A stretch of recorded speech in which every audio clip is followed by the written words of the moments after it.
Yo. This is Oshin'sView podcast, #1 podcast in the world. I gotta take my time with this one. This right here is special. This is a special one. Me being a Harlem kid, growing up in New York City, Uptown, BX, everything. The guy who I'm actually about to interview technically doesn't need any type of introduction. But for those of you that don't know, that weren't outside, that weren't in touch with the 80s, especially with the street life and everything, y'all need to stand up, applaud everything. I'm over here interviewing my man Azie Faison, Mob Style's own, Harlem's own Azie Faison. What up, babe? Oh, what up, family? Ocean in the building. Yeah, Holland in the building. Respecting in the 80s. Y'all know what it is, man. Y'all know what it is. Yo, so we not gonna cheat this at all. We going right from the beginning because we not gonna rush it. We ain't gonna be like everybody else. We got trapped. We gonna talk about all this. We got a lot to talk about because yes, sir. You've been on authenticity. You're huge on it. Yes, You've made that abundantly clear for me. So, let us know like where you grew up at, babe. I grew up in Harlem, Sugar Hill, 146 in St. Nick.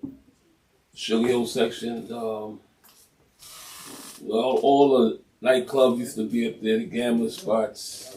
I grew up like in the Vegas of Harlem at that time, in the 80s. You know what I mean? Yeah, working in the cleaners up there, cleaners, one thing led to the next. And that's my hood, bro. Harlem. So like in that time, because you grew up first generation hip hop. Okay. You grew up first generation hip hop. So like what was the influence and like take us back to that time with hip hop, what was going on in Sugar Hill and everything else, like what was going on at that time in film? My first introduction to hip hop was like cats used to be jamming at the parks and shit. That's when the microphones get from behind the ropes. Mm-hmm. They be cutting this shit to do hip hop. Before any songs and shit. And the first rap song I heard was Rapper Delight on the radio, Sugar Hill.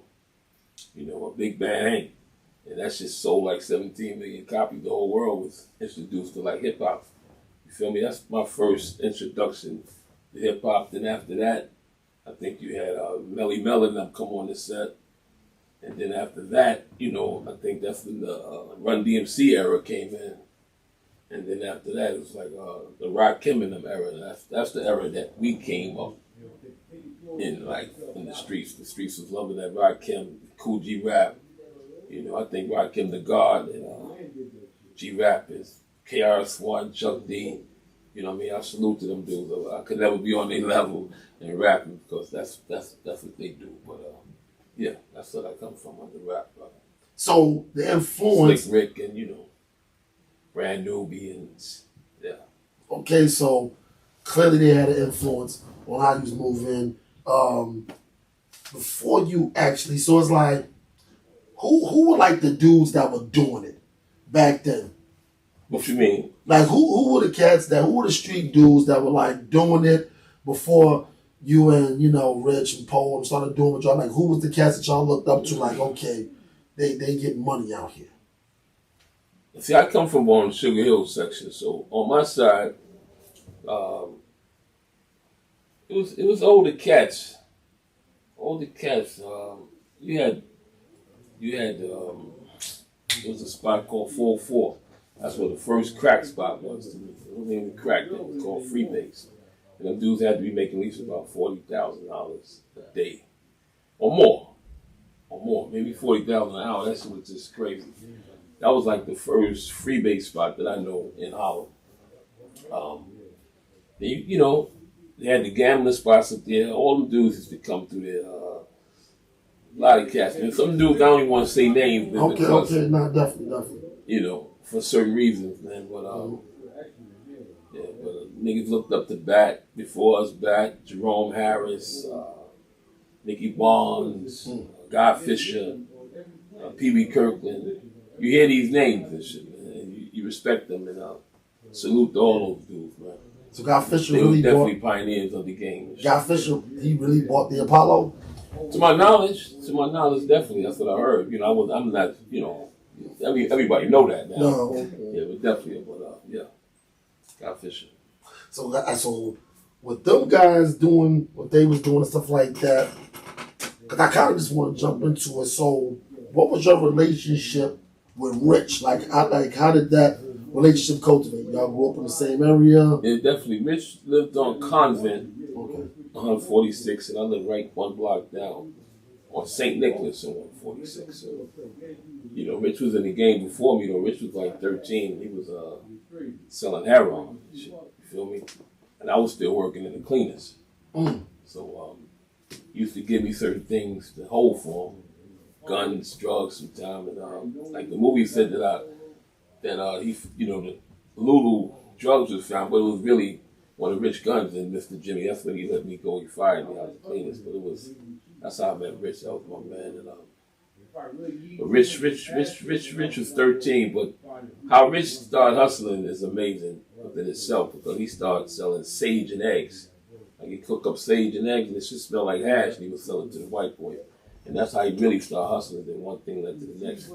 He started moving heroin, and the next thing you know, that nigga pulled up on us with a brand new BMW and shit. You feel me?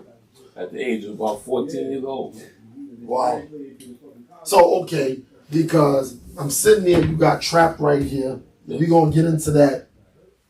From your knowledge and how you feel, because you got to think about it. A lot of people that are not from New York, they saw the movie and they take the movie as that's the law. So if you have the number within percentage-wise, how much of the movie was more closely related to it being actually the real story told? I tell people all the time, it's like 70%. You feel me? It's a good movie and it has some facts in it. But they might put this in front of that and that in the back of that, and that didn't happen then, you know what I mean? So you can't knock it. So they did a great job. You know, all the characters was good. I'm not shitting on nobody. Respect Dane for getting it off. But the business wasn't done correctly. You know, I'm always be mad at that. But at the end of the day, it was a good film, and I respect it because it kept the legacy of Rich Porter alive and our legacy alive. It's just, you know, but it's about 70%. It's about 70% to answer that question. That's a good percent. So, question that I always had for myself was, so when you started hustling, how much of it was out of necessity and how much of it was out of like, you know what, I see my man, he around my age, he doing his numbers, I need to do something. Working in the cleaners, right? Rich used to come in with clothes and shit, like a whole bunch of new clothes just to get them hemmed and niggas with permanent creases in it. And this nigga pulling out a knot of money, paying for that shit in advance. You know, I'm watching this shit. You know, I'm a kid. You feel me? I'm working in the cleaners. I'm like, wow. You know, brand new BMW. You know, so those things definitely gave you like a concern.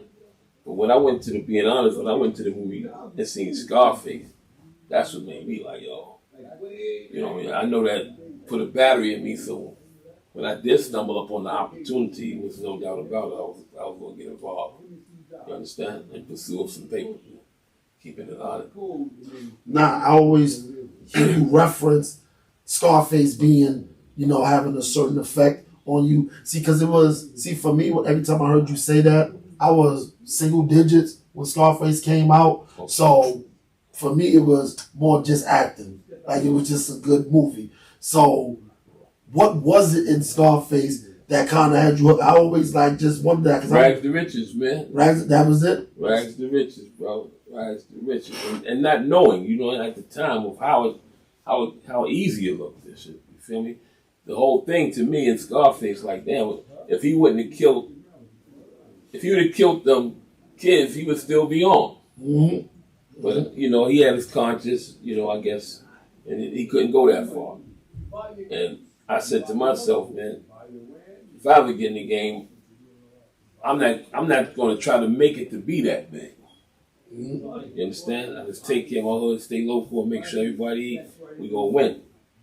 And that's how I played the game, bro. But that Scarface definitely introduced me into like how that should go. You know what I mean? I always wanted to know. Let's put the game aside for a second. What were like your dreams and aspirations before the game? Like the game doesn't exist for you. What was in Azie's mind? Like, yo, I want to do this when I get older. When I was in school, I wanted to play ball. I was kind of decent. I could play, but being broke, you know, opportunity for a job. I quit school. I dropped out of school in 9th grade because I wanted to work in the cleaners full time to make more money and shit, support my family. So that's how that went, bro. It wasn't like I was a bad kid and none of that dumb shit. It was just being fucked up. And my mom didn't say nothing because we needed the bread. So that's what happened, bro. Being honest. So now you in the game. Now I want you to walk me through, because like you said, it was the gun in real life. Because we go on authentic. It was the gun that got you out of the cleaners. Yes, sir. So now you're out the cleaners. How that first sale went? Because I'm trying to figure out when you got to work. Because if I was somebody just going off the movie, I had to work right before the gun. So I'm rocking after hours. All right. You feel me? Like when the cleaners closed, the cleaners owner would go home, but I would still be in the cleaners because I still got to hang up the clothes, put the tags on and shit. So I would stay in there a couple of hours late, and the customers would come and holler at me, and I was rocking like that while in the cleaners and shit. But also what was going on, what made him concerned to even search for anything in the cleaners, like when the store was open, them niggas used to be outside, like customers waving and shit, like, yo. And I would act like I'm going in the store, and he would, you know, like, what's going on? It brought a concern, and that's when he you know, his concern, he found the gun, and the next thing you know, he's like, nigga, I know what's going on. I can't have this in my spot. Either you gonna leave that alone, or you gonna leave me alone. And I'm like, look, my nigga, I'm getting $75 a week here. Mm-hmm. And when I left the cleaners, bro, I was getting $7,500 a week. Mm. You feel me? And that shit turned into an hour, and you know, $30,000 a day, for real. I'll never forget. Maybe like 2 months, so 3 months after he fired me, I bought a brand new 190 Benz, and I ain't want to park right in front of the cleaners, but that was the only parking spot. Mm-hmm. And he was like, "Oh, you showing off now? That shit ain't gonna last long." You know, but then eventually down the line, one day he saw me, you know, and true story. He said, "Come here for a minute." I came inside the cleaners. I'm in the game now. I'm heavy and shit. And he was like, "Man, I'm about to lose my spot, man. You know, shit ain't you know how it used to be." And he said, "Man, I need like $3,000 to pay some back rent." I had called my man Stan. Stan lived right upstairs. So Stan, bring down $5,000 for me. Stan brought down $5,000. And I gave it to him. He said, "I'll pay you back." I said, "Nah, Mr. Jimmy, you gave me an opportunity, bro. Work here, man. Thanks, man. You can keep that, bro." "For real, man, I'll give it to." "Nah, Jimmy, come on. True story, bro." So, you know, it's just, I respect anybody and give anybody an opportunity under the circumstances. Even though I know I was getting robbed $75 a week, but the fuck, I'm a kid, bro. Mm-hmm. Gave me a job. Mm-hmm.